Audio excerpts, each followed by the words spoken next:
Hello everyone. तो कैसे हो आप लोग? I hope you all are doing well. तो आज के इस लेक्चर में हम देखने वाले magnetic field due to electric current के प्रीवियस ईयर के सारे न्यूमेरिकल देखेंगे। और अगर तुमको दो चार फॉर्मूले इसके याद है तो इसके सारे न्यूमेरिकल आपके पॉकेट में होंगे, है ना। बहुत सिंपल है, बहुत ज्यादा इसका लेवल टफ नहीं होता है जनरली।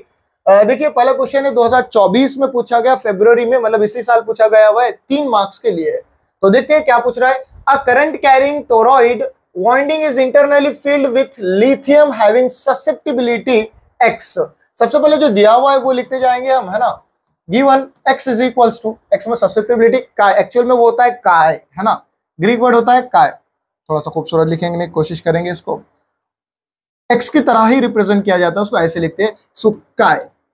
कुछ लोग काय पढ़ते, कुछ लोग चाय पढ़ते और कुछ लोग इसको देख के छी करते, मतलब लिखा हुआ है ना CHI, छी नहीं है, लेकिन काय या चाय बोलो, कुछ भी बोलो, लेकिन लिखो बराबर उसको।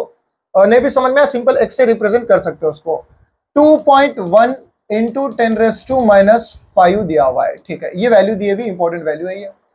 What is the percentage increase in the magnetic field in the presence of lithium over that without it, है ना। तो सिंपल देखिए, यहाँ पे ने बोलना ये चाह रहा है कि एक हमारे पास हाई क्वालिटी का टोरॉइड है जिसमें हमारे पास जो है तो लिथियम रखा हुआ है उसके पास। कैसे देखेंगे, पहले तो हम टोरॉइड को बनाने की कोशिश करेंगे।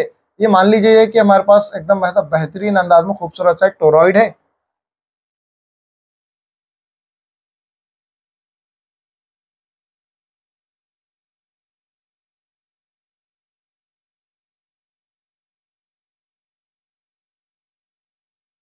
ना, मान लेते हैं कि हमारे पास ये जो है तो टोरॉइड है।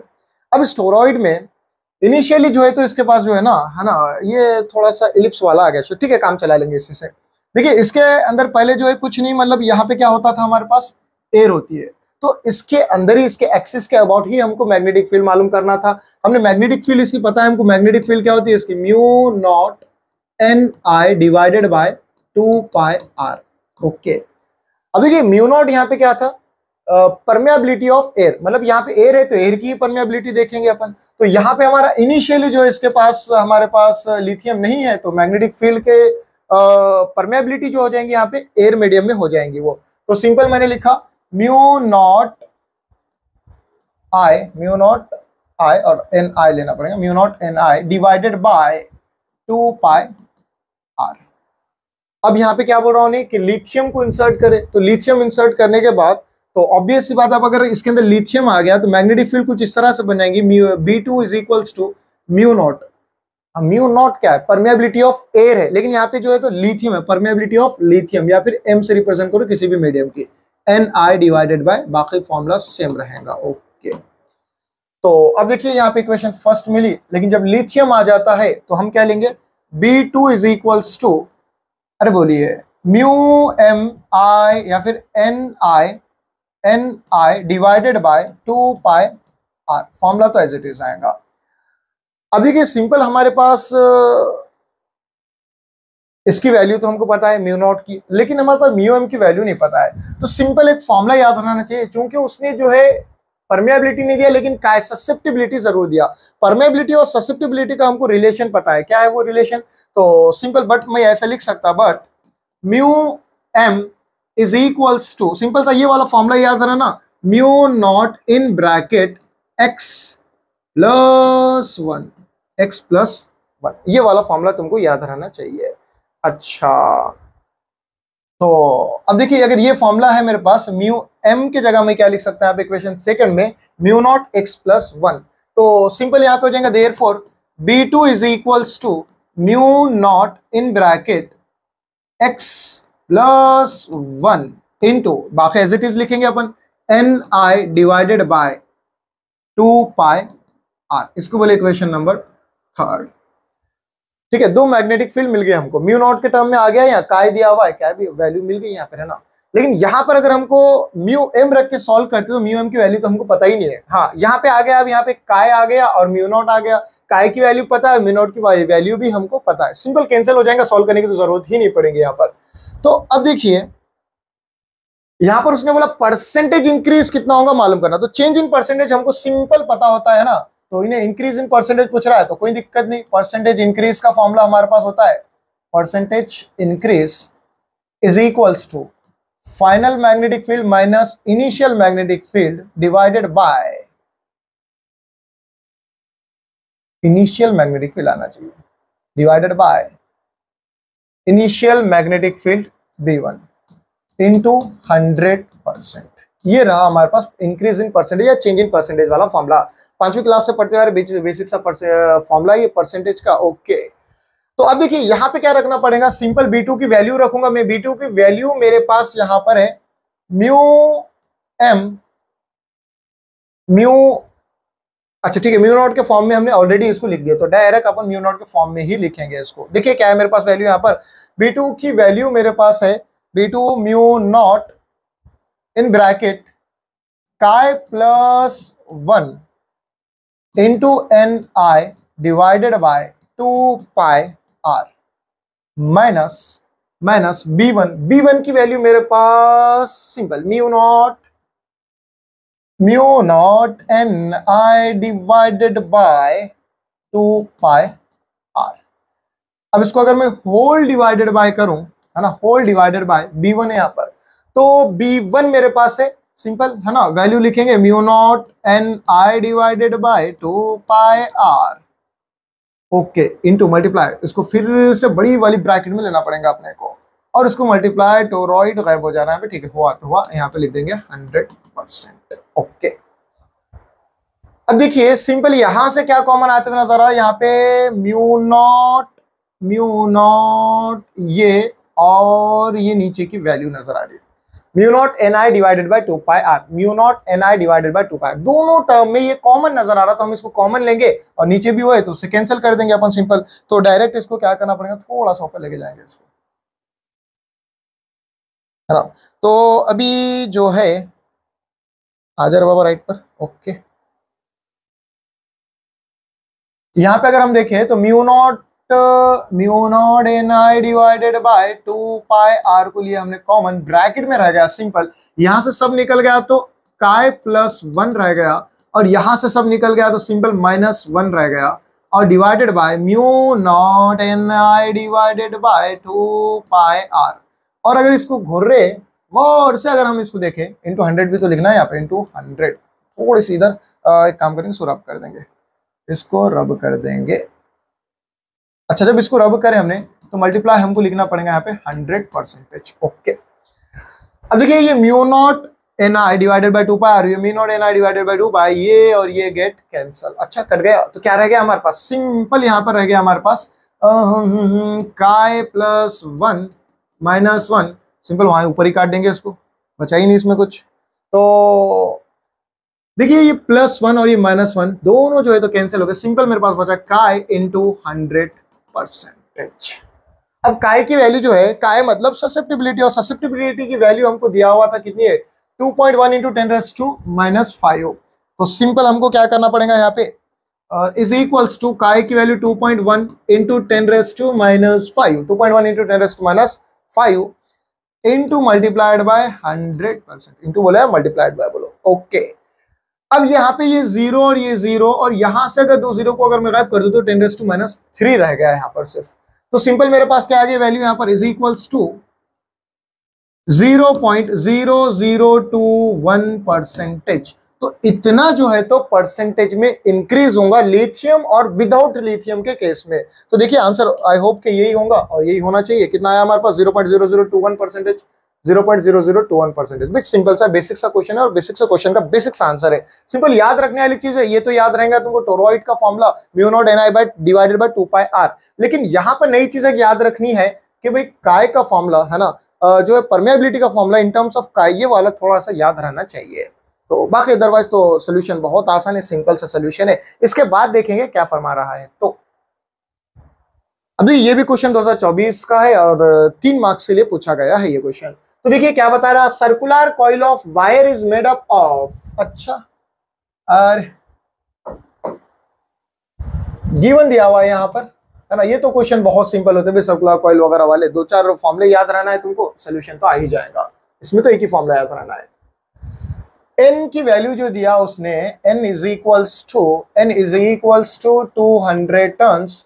रेडियस जो दिया हुआ है मेरे पास 100 और सिंपल है 10 सेंटीमीटर दिया करता उन्हें 10 सेंटीमीटर। इसको अगर मैं कन्वर्ट करूं तो 10 इंटू 10⁻² मीटर भी कर सकता है, ऐसा यूनिट में कन्वर्ट करना पड़ेगा इसको। Okay, if a current of 0.5 ampere होना चाहिए कैपिटल ए, तो A इज इक्वल्स टू 0.5 को मैं 1/2 एम्पियर भी लिख सकता, कोई दिक्कत नहीं है यहाँ पर। ओके, अच्छा, passes through it, what will be the magnetic field at the center of the coil? Simple बता रहा है कि भाई उन्हें ना हाई क्वालिटी का एकदम मेरे पास जो है तो कॉइल दिया हुआ है, कहते कॉइल बना देंगे अपन। किधर है शेप से अगर हमने कॉइल लिखे हम, अच्छा ओके, तो ऐसा कुछ शेप का हमने देखे थे, डेरिवेशन देखे थे सिंपल।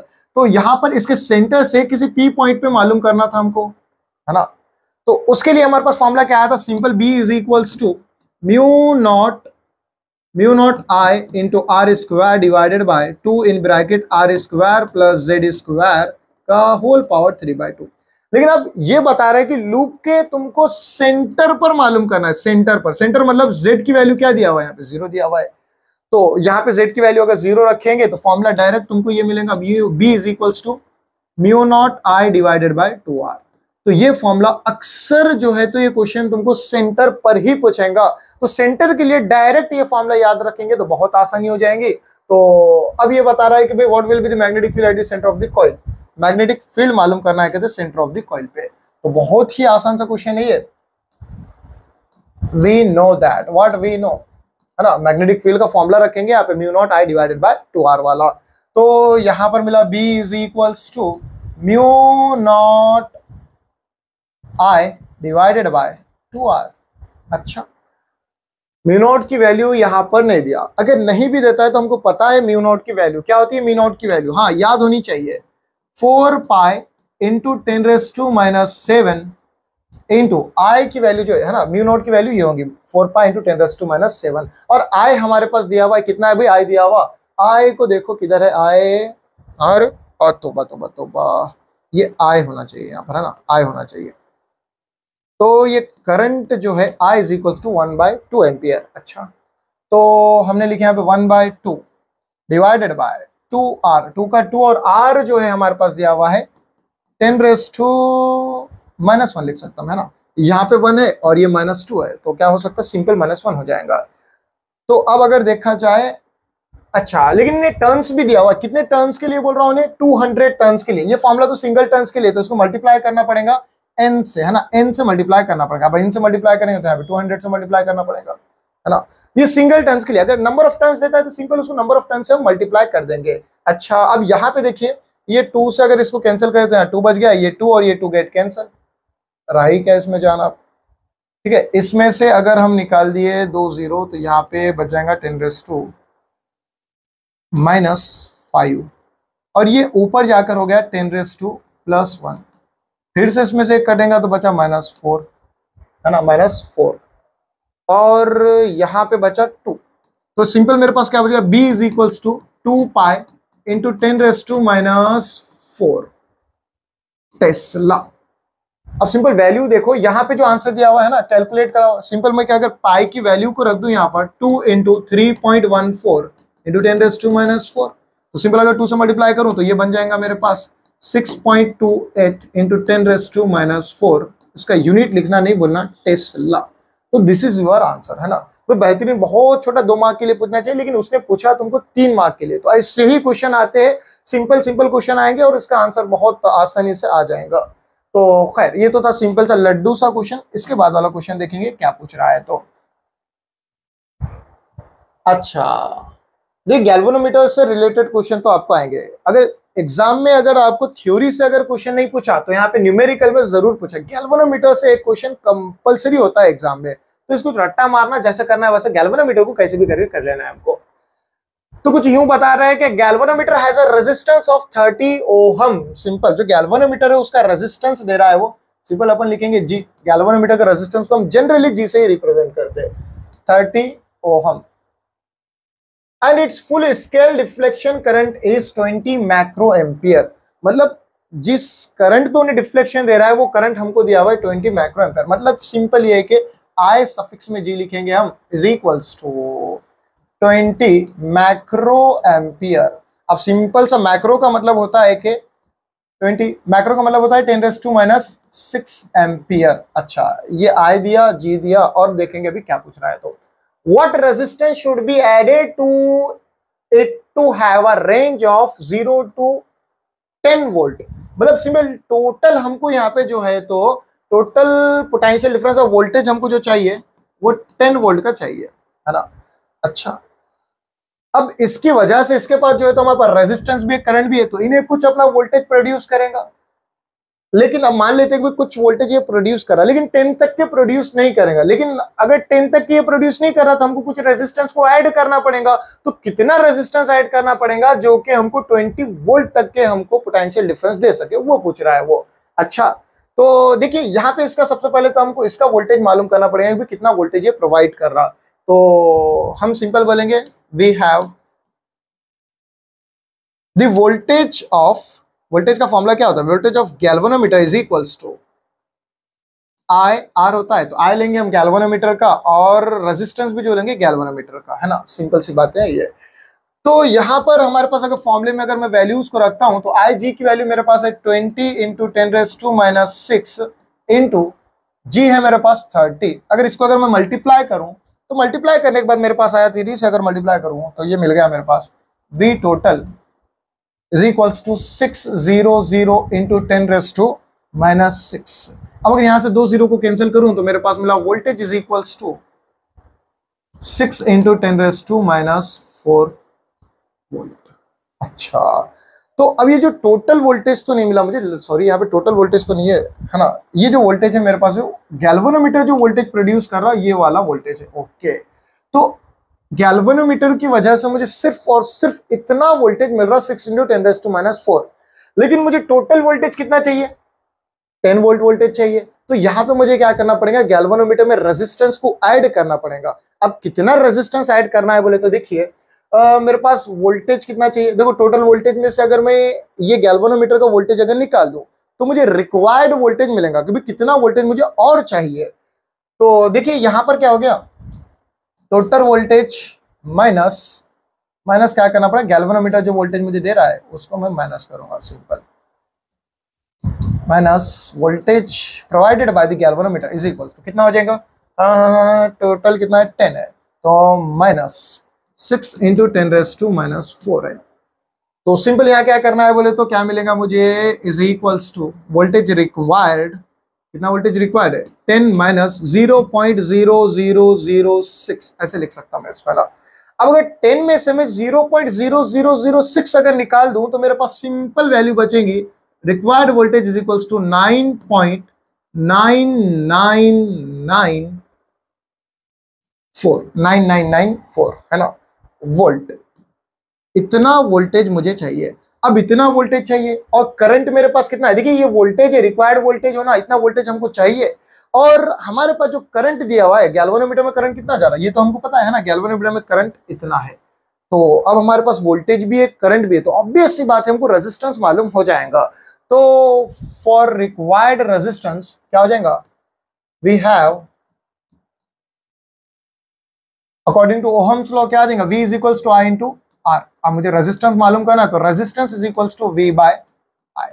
अब ये V कौन सा है, रिक्वायर्ड वोल्टेज, इतना वोल्टेज चाहिए हमको। तो वोल्टेज का फॉर्मूला V की जगह अगर मैं लिखूं यहाँ पे 9.9994 डिवाइडेड बाय करंट कितना है मेरे पास, करंट जो है मेरे पास है 20 × 10⁻⁻�6। अच्छा बस सिंपल क्या करना है, इसको हमें सॉल्व करना है। सिंपल तो सॉल्व करेंगे तो हमारे पास वैल्यू यही आएंगे है ना, R is equals to 4.999। Solve करके देखना 100% यही वैल्यू आएंगे इसकी। तो सिंपल गैल्वेनोमीटर में हमको रेजिस्टेंस कितना ऐड करना पड़ेगा, तो गैल्वेनोमीटर में रेजिस्टेंस हमको 4.999 ऐड करना पड़ेगा, तब जाके वो जो है तो टोटल वोल्टेज हमको जो है उसका 10 वोल्ट प्रोवाइड कर सकेगा वो। तो सिंपल सा क्वेश्चन था ये। इसके बाद क्वेश्चन देखेंगे, ये तो 2 मार्क के लिए हो गया। इसके बाद वाला क्वेश्चन देखते हैं हम, calculate the current flowing through the 2 long parallel wires carrying equal current। अब यहां पे जो है तो 2 लॉन्ग और पैरेलल वायर है कहते हैं, दोनों में भी जो करंट फ्लो हो रहा है वो दोनों में भी जो करंट फ्लो होगा वो आए ही होगा, सेम करंट है। And separated by distance of, दोनों के बीच का डिस्टेंस है ना, जो दोनों के बीच का जो डिस्टेंस है हाँ, इतना पढ़ते ही, इतना एक सेंटेंस पढ़ते ही याद आ जाना चाहिए किस टॉपिक से क्वेश्चन है, उस टॉपिक का जो है तो न्यूमेरिक सॉरी क्या है, फॉर्मूला क्या है वो भी याद हो जाना चाहिए। तो सिंपल उन्हें दे रहा है कि भाई गिवन में जो है ना, गिवन में जो दिया उसने d is equals to 1.35 centimetre. इसको सिंपल मीटर में कन्वर्ट कर लीजिए। तो मीटर में कन्वर्ट करना है तो मुझे क्या करना पड़ेगा, जो मल्टीप्लाई करना पड़ेगा 10⁻⁻2 से, तो ये हो गया मीटर में convert. Experiences of force per unit length of 4.76 into 10⁻⁻2 newton metre. Simple यहाँ पे फोर्स पर यूनिट लेंथ बोल रहा, गड़बड़ी में फोर्स नहीं लेना है यहाँ पर। तो मैंने बोला भाई force per unit length is equals to 4.76 into 10⁻⁻2 newton per metre. मालूम क्या करना है, करंट मालूम करने के लिए बोल रहा है वो, करंट मालूम करना है। अच्छा, अब ये करंट मालूम करना है, एफ दिया, डी दिया, एफ बाय एल भी दिया, सारी चीजें दिया हुआ है वो। तो सिंपल हमारे पास फॉर्मूला है, बेसिक सा फॉर्मूला, लड्डू सा फॉर्मूला है हमारे पास, है ना। We know what we know, है ना। हमने ड्राइव करे थे दो जब पैरेलल वायर मूव करेंगे तो उसके लिए डेरिवेशन भी ड्राइव करे थे हमने, जिसकी डेरिवेशन ये थी कि F is equals to mu naught I1 I2, मतलब दोनों भी अगर दोनों करंट यहाँ पे सेम है तो I into L divided by 2πd, है ना। I1 I2 था यहाँ पे, लेकिन यहाँ पे दोनों भी करंट जो है तो सेम है, इसलिए हमने I लिखे, और I इंटू I क्या हो गया, I का स्क्वायर। तो सिंपल यहाँ पे जो दिया हुआ है हमको F नहीं दिया, F बाय L दिया, तो L को इधर भेज देंगे हम, तो यहाँ पे क्या हो गया F बाय L, ये दोनों की कंबाइंड वैल्यू हमारे पास दी हुई है। Okay, is equals to mu naught I square divided by 2πd। अब देखिए I स्क्वायर मालूम करना है, I ही मालूम करना है, तो I को तनहा रखेंगे। अब I को तनहा रखेंगे तो सारे ये जो डिवीजन में इसको भेजेंगे उधर मल्टीप्लिकेशन में जाएगा, और ये मल्टीप्लिकेशन भी इधर आके डिवीजन में जाएगा। Therefore I square is equals to F by L